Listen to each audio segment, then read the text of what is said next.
Mere Christianity by C.S. Lewis. Book 1.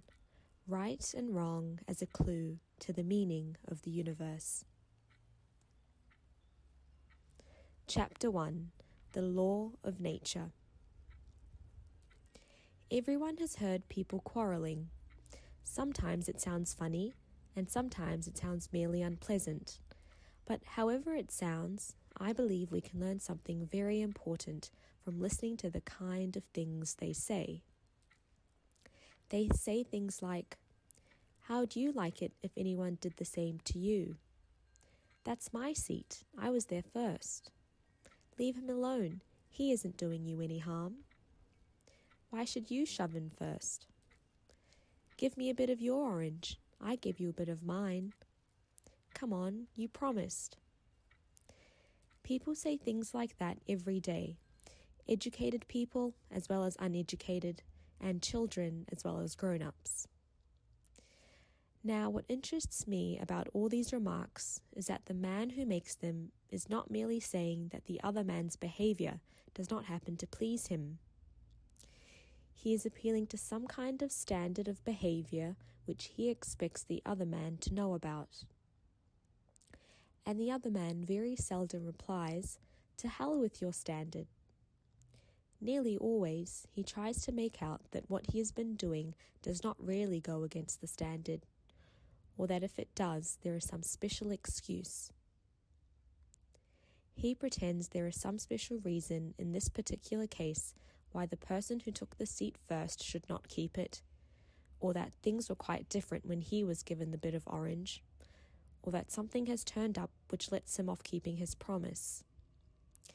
It looks in fact very much as if both parties had in mind some kind of law or rule of fair play or decent behavior or morality or whatever you'd like to call it, about which they really agreed. And they have. If they had not, they might of course fight like animals, but they could not quarrel in the human sense of the word.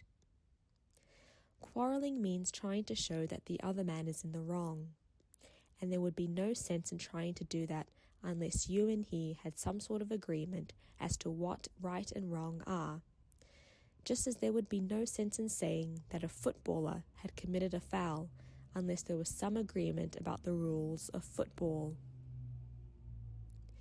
Now this law or rule about right and wrong used to be called the law of nature. Nowadays, when we talk of the laws of nature, we usually mean things like gravitation or heredity or the laws of chemistry. But when the older thinkers called the law of right and wrong the law of nature, they really meant the law of human nature.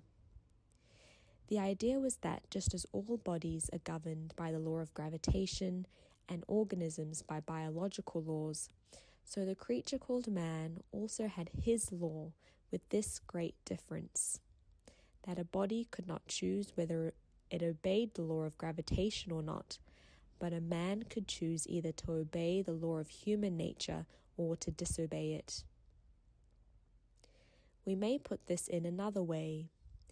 Each man is at every moment subjected to several different sets of law, but there is only one of these which he is free to disobey. As a body, he is subjected to gravitation and cannot disobey it. If you leave him unsupported in mid-air, he has no more choice about falling than a stone has. As an organism, he is subjected to various biological laws, which he cannot disobey any more than an animal can. That is, he cannot disobey those laws which he shares with other things, but the law which is peculiar to his human nature, the law he does not share with animals or vegetables or inorganic things, is the one he can disobey if he chooses.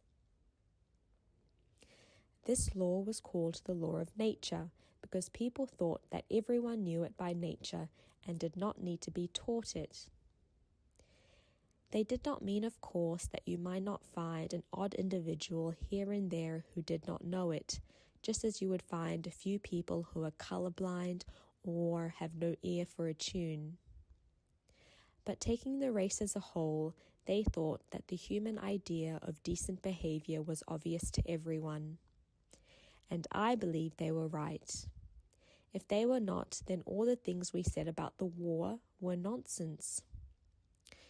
What was the sense in saying the enemy were in the wrong unless right is a real thing, which the Nazis at bottom knew as well as we did and ought to have practiced?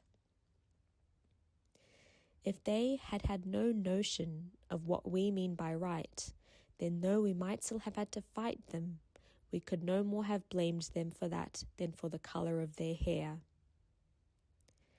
I know that some people say the idea of a law of nature or decent behaviour known to all men is unsound, because different civilizations and different ages have had quite different moralities. But this is not true. There have been differences between their moralities, but they have never amounted to anything like a total difference. If anyone will take the trouble to compare the moral teaching of, say, the ancient Egyptians, Babylonians, Hindus, Chinese, Greeks, and Romans, what will really strike them will be how very like they are to each other and to our own. Some of the evidence for this I have put together in the appendix of another book called The Abolition of Man. But for our present purpose, I need only ask the reader to think what a totally different morality would mean. Think of a country where people were admired for running away in battle, or where a man felt proud of double-crossing all the people who had been kindest to him. You might just as well try to imagine a country where 2 and 2 made 5. Men have differed as regards to what people you ought to be unselfish to, whether it was only your own family or your fellow countrymen or everyone. But they have always agreed that you ought not to put yourself first. Selfishness has never been admired. Men have differed as to whether you should have 1 wife or 4, but they have always agreed that you must not simply have any woman you liked. But the most remarkable thing is this: whenever you find a man who says he does not believe in a real right and wrong, you will find the same man going back on this a moment later. He may break his promise to you, but if you try breaking one to him, he will be complaining it's not fair before you can say Jack Robinson. A nation may say treaties do not matter, but the next minute they spoil their case by saying that the particular treaty they want to break was an unfair one. But if treaties do not matter, and if there is no such thing as right and wrong, in other words, if there is no law of nature, what is the difference between a fair treaty and an unfair one? Have they not let the cat out of the bag and shown that whatever they say, they really know the law of nature just like anyone else? It seems then we are forced to believe in a real right and wrong. People may be sometimes mistaken about them, just as people sometimes get their sums wrong, but they are not a matter of mere taste and opinion any more than the multiplication table. Now, if we are agreed about that, I go on to my next point, which is this: none of us are really keeping the law of nature. If there are any exceptions among you, I apologize to them. They had much better read some other book, for nothing I am going to say concerns them. And now, turning to the ordinary human beings who are left. I hope you will not misunderstand what I am going to say. I am not preaching, and heaven knows I do not pretend to be better than anyone else. I am only trying to call attention to a fact. The fact that this year, or this month, or more likely, this very day, we have failed to practice ourselves the kind of behavior we expect from other people. There may be all sorts of excuses for us. That time you were so unfair to the children was when you were very tired.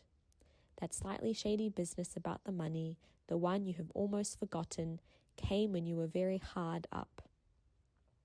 And what you have promised to do for old so-and-so and have never done, Well, you never would have promised if you had known how frightfully busy you were going to be. And as for your behavior to your wife or husband or sister or brother, if I knew how irritating they could be, I would not wonder at it. And who the dickens am I anyway? I am just the same. That is to say, I do not succeed in keeping the law of nature very well, and the moment anyone tells me I am not keeping it, there starts up in my mind a string of excuses as long as your arm. The question at the moment is not whether they are good excuses. The point is that they are one more proof of how deeply, whether we like it or not, we believe the law of nature. If we do not believe in decent behavior, why should we be so anxious to make excuses for not having behaved decently? The truth is, we believe in decency so much, we feel the rule of law pressing on us so that we cannot bear to face the fact that we are breaking it, and consequently we try to shift the responsibility. For you notice that it is only for our bad behavior that we find all these explanations. It is only our bad temper that we put down to being tired or worried or hungry. We put our good temper down to ourselves. These then are the 2 points I wanted to make. First, that human beings all over the earth have this curious idea that they ought to behave in a certain way and cannot really get rid of it. Secondly, that they do not in fact behave in that way. They know the law of nature, they break it. These 2 facts are the foundation of all clear thinking about ourselves and the universe we live in.